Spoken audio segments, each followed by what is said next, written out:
राजकुमार सिद्धार्थ गौतम बुद्ध बनने के बाद लोक संचार के लिए निकल पड़ते हैं और जगह जगह घूमकर लोगों को उपदेश दिया करते हैं और अच्छे विचारों को बांटा करते थे। वे लोगों के जीवन के दुखों को दूर किया करते थे और उनकी बातों को सुनकर लोग बहुत खुश भी हो जाया करते थे। इसलिए लोग उन्हें बहुत पसंद भी करते थे। लेकिन कुछ ऐसे भी लोग थे जो गौतम बुद्ध से ईर्ष्या करते थे। एक बार गौतम बुद्ध अपने शिष्यों के साथ भ्रमण कर रहे थे कि तभी एक व्यक्ति उनके पास आया और उन्हें उल्टा सीधा गालियां देने लगा और उन्हें ढोंगी बताया। यह सब सुन लेने के बाद भी महात्मा बुद्ध ने कोई प्रतिक्रिया नहीं दी। वे शांत रहे और चुपचाप अपने उपदेश पे जुट गए। ऐसे में उस व्यक्ति ने फिर से गौतम बुद्ध को उल्टी सीधी गालियां दी और उनके पूर्वजों के बारे में भला बुरा कहने लगा। लेकिन फिर भी महात्मा बुद्ध शांत बैठे थे। यह सब देखकर उनके शिष्य और आसपास मौजूद लोग अचरज में पड़ गए और सोचा कि महात्मा बुद्ध उस व्यक्ति को क्यों जवाब नहीं दे रहे हैं। कुछ देर बाद वह व्यक्ति अपने आप ही शांत हो गया। उसके शांत हो जाने के बाद बुद्ध ने कहा, अगर कोई हमें तोहफा देता है तो ये हमारे ऊपर है कि उसे हम लेते हैं या नहीं लेते हैं। अगर हम उसे अपना लेते हैं तो वो हमारे पास आ जाता है। वही अगर हम उसे नहीं अपनाते तो वह उसी व्यक्ति के पास चला जाता है जिसने वह तोहफा दिया था। उसी प्रकार इस व्यक्ति द्वारा दिया गया अपशब्द स्वीकार करना या ना करना मेरे ऊपर है। हमें कभी भी तुरंत प्रतिक्रिया नहीं देनी चाहिए।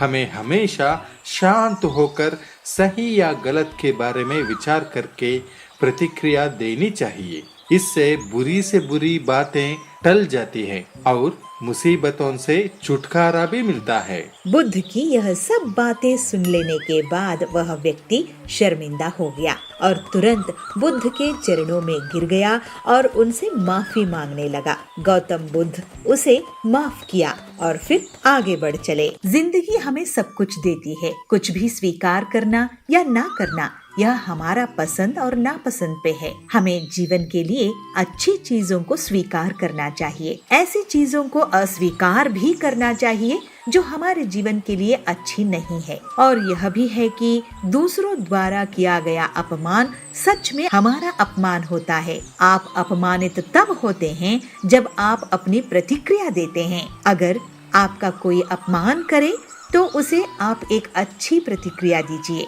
ऐसे करने से आपका अपमान नहीं होगा, लेकिन अगर आप बुरी प्रतिक्रिया दोगे तो जरूर आपका अपमान होगा। इसीलिए कोई भी प्रतिक्रिया देने से पहले 2 बार जरूर सोच लीजिए।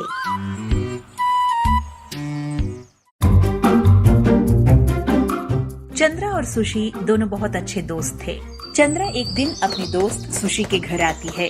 घर के अंदर आते हुए अपनी दोस्त को बुलाती है, अरे ओ सुशी, क्या कर रही हो? सुशी अंदर से आते हुए, अरे चंद्रा तुम आओ ना, बहुत दिनों के बाद दर्शन दिए। अरे मैं कोई भगवान हूँ जो दर्शन दूंगी? अरे मैंने कब ऐसे कहा? तो फिर कैसे कहा? अरे बस भी करो ना यार। अरे मैं तो चुप ही हूँ ना। अरे तुम बदलोगी नहीं? अरे मैं तो ऐसी ही हूँ ना। तुम ही बता दो कैसे बदलना है। अरे चुप करो यार। तुम्हें लगता है कि तुम्हारी बेतुकी बातों से हंसी आएगी? तो क्या फिर रोना आएगा? अरे यार मैं जाऊंगी यहाँ से, मेरे से तुम्हारी बातें सुनना नहीं होगा। ऐसे कहते हुए बस अब उठ के जाने वाली थी तो चंद्रा बोलती है, अरे बस करो ना यार, मैं तो मजाक कर रही थी, बैठ भी जाओ। हाँ अब बोलो। अरे क्या बोलूं? अरे घर में बैठ के बहुत बोर हो रही हूँ यार। बोर हो रही हो तो फिर मोटर उतार दो, पानी बाहर आएगा। क्या अब तुम शुरू कर दोगी? तो क्या समझी, सिर्फ तुम्हें ही डायलॉग मारने आता है? हमें भी आता है। तो फिर ठीक है, तुम भी डायलॉग मत मारो, मैं भी नहीं मारूंगी।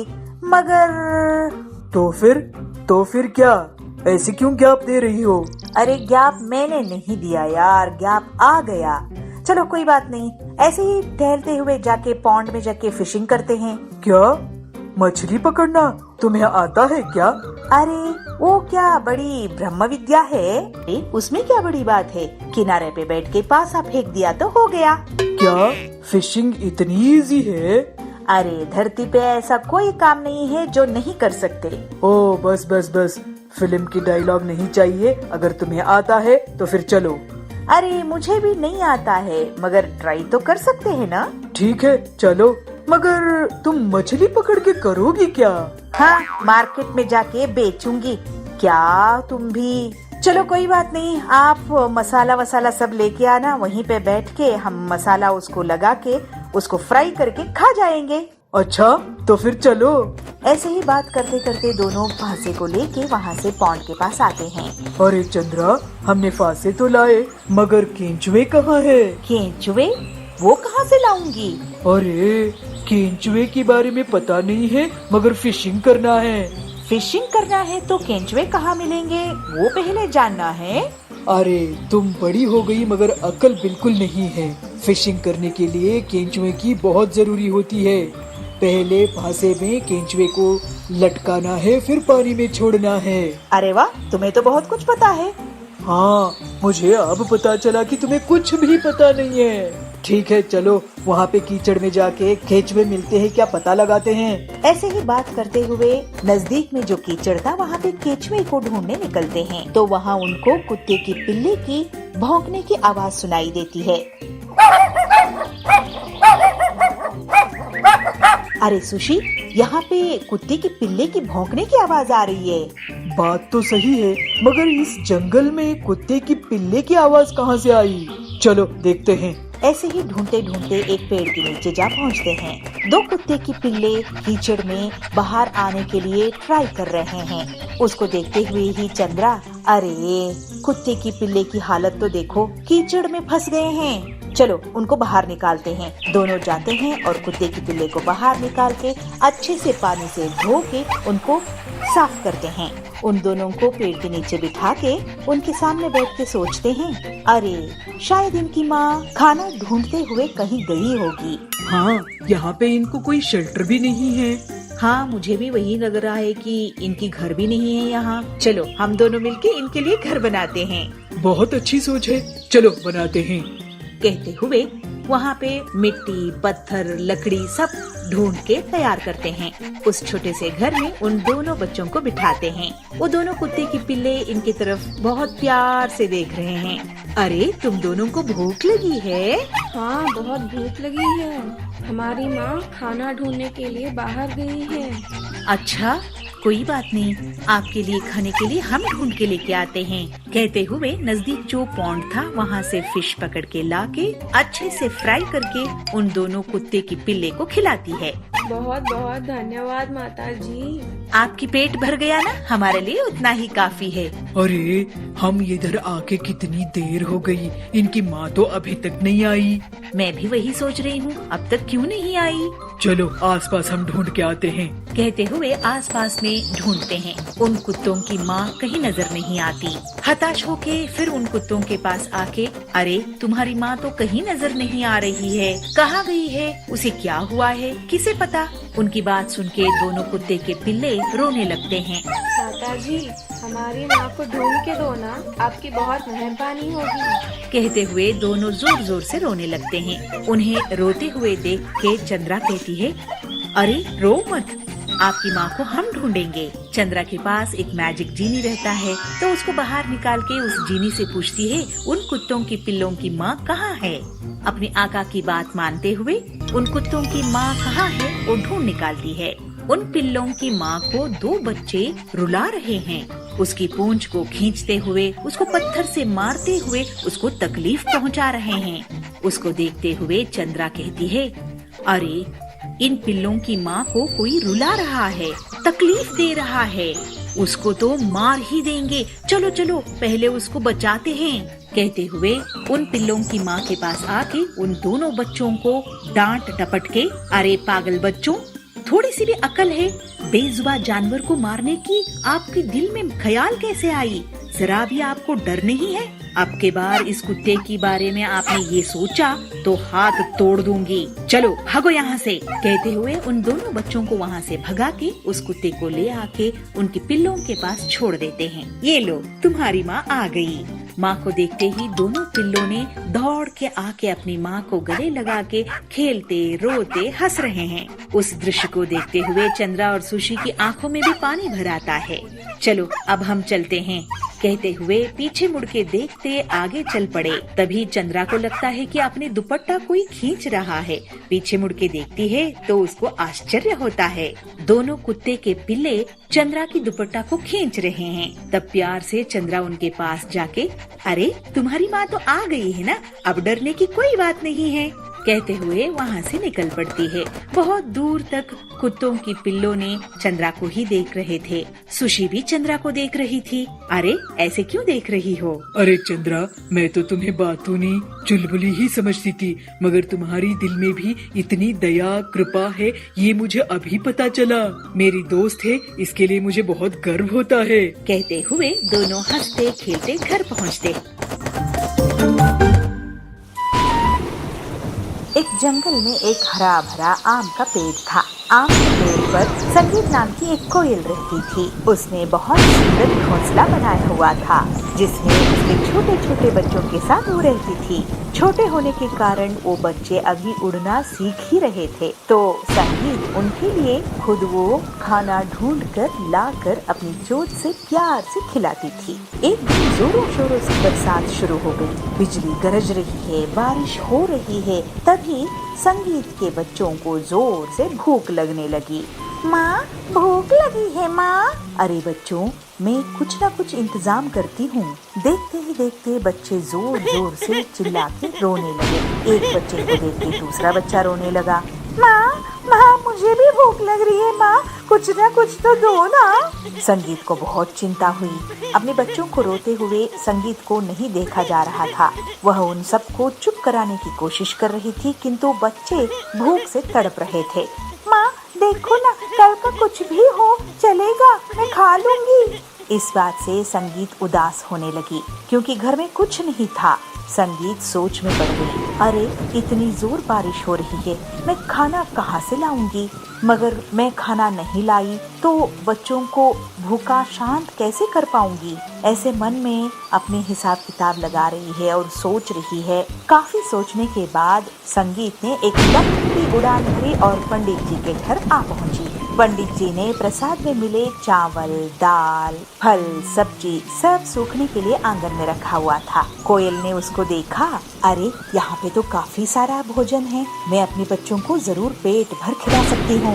यह सोचते हुए बच्चों के लिए अपने मुंह में संगीत ने ढेर सारा चावल लिया और पैरों से एक फल भी ले लिया और झटपट वहाँ से उड़ गई। भीगी भागी सी जैसे ही वो घोंसले में पहुँचती है तो सभी बच्चे एक साथ पूछते हैं, माँ आप भीग गए हो? माँ मुझे ना भूख नहीं है, आप बरसात में मत जाओ। बच्चों की बात सुनते हुए संगीत की आंखों में भी पानी आ जाता है और अपने पंख को झटकाते हुए बोलती है, अरे मैं माँ हूँ, मुझे कुछ नहीं होगा, आपका पेट भर जाए, इससे ज्यादा मुझे क्या चाहिए? ऐसे कहते हुए सभी बच्चों को प्यार से अपने मुंह में जो दाना लाई थी उसको खिलाती है और फल भी काट काट के वो भी देती है। फल और दाने खा के बच्चों का पेट भर गया। वह सब चुप हो गए और आपस में खेलने लगे। संसार में माँ की ममता का कोई जोड़ नहीं है। अपनी जान पत्नी में डालकर भी माँ अपने बच्चों की पेट भरती है और उसकी भलाई चाहती है। बच्चे खुश तो माँ भी खुश। ऐसे संगीत और बच्चे बहुत खुशी खुशी से बरसात का मजा लिया। एक होशियार तोता है जो किसी भी जानवर की आवाज निकाल सकता है। पीलू हमेशा खुश रहने वाला बहादुर चिड़िया है जो लोगों की मदद करने से पीछे नहीं रहता। ये दोनों एक बार जंगल में सैर करने के लिए निकले। दोनों दोस्त अलग अलग पेड़ों से मीठे फल खाकर मजे कर रहे थे। चप मजा आ गया। जंगल में उड़ते उड़ते वे लोग रास्ता भटक जाते हैं। ननकू पीलू से बोलता है, ये लगता है उस पेड़ के पीछे से कोई रास्ता होगा। वो दोनों उड़ के उस पेड़ के पीछे जाते हैं, लेकिन और घने जंगल में पहुंच जाते हैं। पीलू बोलता है, अरे ये कहाँ ले आया तू? अरे तू डर मत, मैं हूँ ना। अरे यार तू है, इसी बात का तो डर है। अब तो प्यास भी लगने लगी है। वो देख एक तालाब है, वहाँ पानी पी लेते हैं। मैं नहीं जा रहा वहाँ पानी पीने। अरे अभी तो तू बोल रहा था ना कि डर मत, अब तो खुद ही डर रहा है। चल। पीलू ननकू का हाथ पकड़कर उसको तालाब की तरफ लेके जाता है। वो लोग पानी पीते हैं और अपना मुंह धोते हैं। तभी ननकू को सामने झाड़ी में कुछ हलचल दिखती है। पीलू, वो देख, वहाँ झाड़ी में वो झाड़ी हिल रही है। लगता है कोई बाज है। चल भागते हैं। वो दोनों बहुत जोर से वहाँ से भाग जाते हैं। ननकू, अरे ये तो बाज ही है, क्या मुसीबत है। और वो लोग जल्दी से एक घने पेड़ में छुप जाते हैं। बाज उसी पेड़ के पास पहुँच जाता है। पीलू ननकू से कहता है, ननकू, इससे बचने का एक ही तरीका है। क्या? तू शेर की आवाज निकाल। पर ये डरेगा क्या? हाँ हाँ, क्यों नहीं डरेगा, शेर से सब डरते हैं। जल्दी कर। ठीक है। ननकू हिम्मत करके जोर से शेर की तरह दहाड़ता है और बाज डर जाता है। वो इधर उधर देखता है और वहाँ से तुरंत उड़ जाता है। ये भगवान, शुक्र है। ननकू और पीलू जंगल में आगे बढ़ते हैं और उन्हें जंगल के बीच में एक छोटा सा घर जैसा दिखता है। अरे यार, वो देख, ये छोटा घर जैसा है। यहाँ जंगल के बीच में घर कौन बनाएगा, कुछ गड़बड़ है, जल्दी निकल यहाँ से। तभी वहाँ बहुत से कौवों की आवाज आती है। दोनों दोस्त तुरंत ही घनी झाड़ी में छुप जाते हैं। कौवों का झुंड डाकुओं का झुंड है। सरदार कौवा अपने एक डाकू से कहता है, छलिया जा, जल्दी से गिनती करके आ। छलिया कौवा एक पेड़ के पास जाता है और उसकी जड़ के पास हाथ से मिट्टी हटाता है और वहाँ से एक कार्ड निकालता है। वो कार्ड उस छोटे से घर में बने एक खांचे में डालता है और उस घर का दरवाजा खुल जाता है। छलिया अंदर जाता है। दोनों दोस्त एक दूसरे को देखते हैं। छलिया बाहर आता है और अपने सरदार से कहता है, सरदार, 5 है अंदर। ठीक है, चलो अब जल्दी। छलिया वापस से कार्ड को मिट्टी से ढक देता है। डाकू कौवों का झुंड वहाँ से चला जाता है। पीलू ननकू को कहता है, लगता है अंदर खजाना है, अंदर जाके देखते हैं। ना बाबा, मैं नहीं जा रहा। डाकू वापस आ गए तो ठीक है, तू यही रुक, मैं अंदर जाता हूँ। तू यही बाहर रुक कर डाकुओं पर नजर रखना। ठीक है। पीलू कार्ड खांचे में डालता है और दरवाजा खुल जाता है और वो अंदर चला जाता है। ननकू कार्ड को निकालकर फिर से मिट्टी से ढक देता है और जल्दी से छुप जाता है। घर के अंदर पीलू को कुछ नहीं मिलता, लेकिन एक सीढ़ी जमीन से नीचे जाते दिखाई देती है। ये सीढ़ी। पीलू सीढ़ी से नीचे पहुंचता है और देखता है कि वहाँ बहुत सारी चिड़ियाएं सुरंग खोद रही हैं। वो सब बहुत दुखी हैं और डरी हुई हैं। उनमें से एक मजदूर चिड़िया उसे देख लेता है। ओह डाकू, आप फिर से आ गए। मैं डाकू नहीं हूँ, पर आप लोग यहाँ क्या कर रहे हो? हम लोग यहाँ डाकुओं के लिए सुरंग खोद रहे हैं जो सीधे राजा के खजाने की तरफ जाएगी। ओह, मैं आप सबको यहाँ से निकालूंगा। डाकू बहुत खतरनाक है, वो हम सबको मार देंगे। तभी बाहर डाकू वापस आ जाते हैं। ये देखकर ननकू घबरा जाता है। अरे नहीं, अब तो पीलू पकड़ा जाएगा और डाकू उसे मार देंगे। क्या करूं, क्या करूं? छलिया, जाके दरवाजा खोल, अब मैं अंदर जाऊंगा। छलिया कार्ड निकालने के लिए आगे बढ़ता है। आइडिया। ननकू जोर जोर से शेर की तरह दहाड़ता है। शेर की दहाड़ सुनकर डाकू डर जाते हैं। छलिया सरदार से कहता है, सरदार, शेर आ रहा है। अरे ये शेर कहाँ से आ गया? चलो रात में आते हैं। ननकू की दहाड़ से वो सब भाग जाते हैं। ननकू तुरंत मिट्टी में से कार्ड निकालकर दरवाजा खोलता है और उसको पीलू के साथ मजदूर चिड़ियाएं दिखाई देती है। दोनों दोस्त गले मिलते हैं। रात होती है और डाकू कौवों का झुंड वहाँ फिर से आता है। इस बार जैसे ही छलिया दरवाजा खोलता है, अंदर से पुलिस वाले निकलते हैं और उसे पकड़ लेते हैं। बाकी डाकुओं को झाड़ियों में छुपे पुलिस पकड़ लेते हैं। अगली सुबह, तुम लोगों ने बहुत बढ़िया काम किया है, खजाना चोरी होने से बचाया और 5 लोगों की जान भी बचाई। ये लो तुम दोनों का इनाम। पुलिस उन्हें इनाम देती है और ननकू और पीलू एक दूसरे को देखकर मुस्कुराते हैं।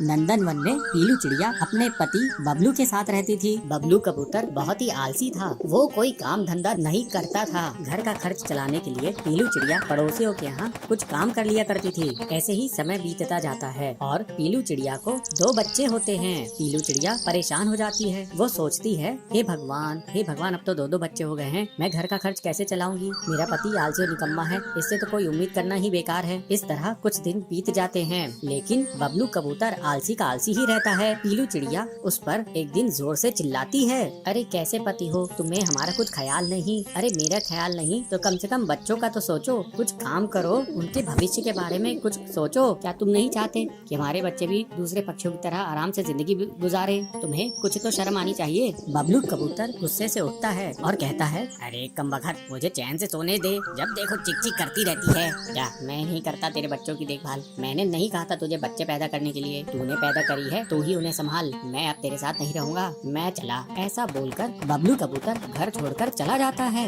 और पीलू चिड़िया उसे देखती रह जाती है। वो सोचती है, अच्छा हुआ खुद ही चला गया, घर में रहकर भी इससे कोई मदद नहीं होने वाली थी। पीलू अपने बच्चों को देखते हुए कहती है, मैं अपने बच्चों को बहुत सारी खुशियाँ दूंगी, मैं अपने बच्चों को अपने जैसा दुखी जीवन नहीं दूंगी। क्या हुआ, इनका बाप अगर भाग गया है तो मैं इन्हें माँ और बाप का प्यार दूंगी। इस तरह समय बीतने पर बच्चे भी बड़े हो जाते हैं और एक बार बारिश का मौसम आता है। बारिश बहुत दिनों तक लगातार होती है। क्या करूं, ये बारिश तो लगातार हो रही है, रुकने का नाम ही नहीं ले रही है, कहर बनकर बरस रही है। बारिश के कारण मैं काम पर भी नहीं जा पा रही और घर का सारा राशन भी खत्म हो गया है। मैं तो भूखी रह लूंगी, लेकिन बच्चों को भूखा कैसे रखूं? तभी उसके पास उसका छोटा बेटा आता है। वो कहता है, माँ मुझे भूख लग रही है, कुछ खाने को दो ना बेटा, थोड़ी देर रुक, मैं पड़ोस की कबूतरी से कुछ मांग लाऊंगी, तब तक तू थोड़ा पानी पी के अपना पेट भर ले। नहीं माँ, मुझे पानी नहीं पीना, मुझे भूख लग रही है, मुझे कुछ खाने को दो, मैं मजबूर हूँ बेटा, इतनी बारिश में बाहर कैसे जाऊँ मैं? तभी उसका बड़ा बेटा रोने लगता है। दोनों बच्चों की हालत देखकर पीलू चिड़िया अपने घोंसले से बाहर निकलती है और कहती है, तुम दोनों अपना ख्याल रखना, मैं अभी थोड़ी देर में तुम्हारे लिए कुछ खाने के लिए लेके आती हूँ। पीलू चिड़िया पास वाली सुंदरी कबूतरी के पास जाती है और उसे बुलाती है, सुंदरी,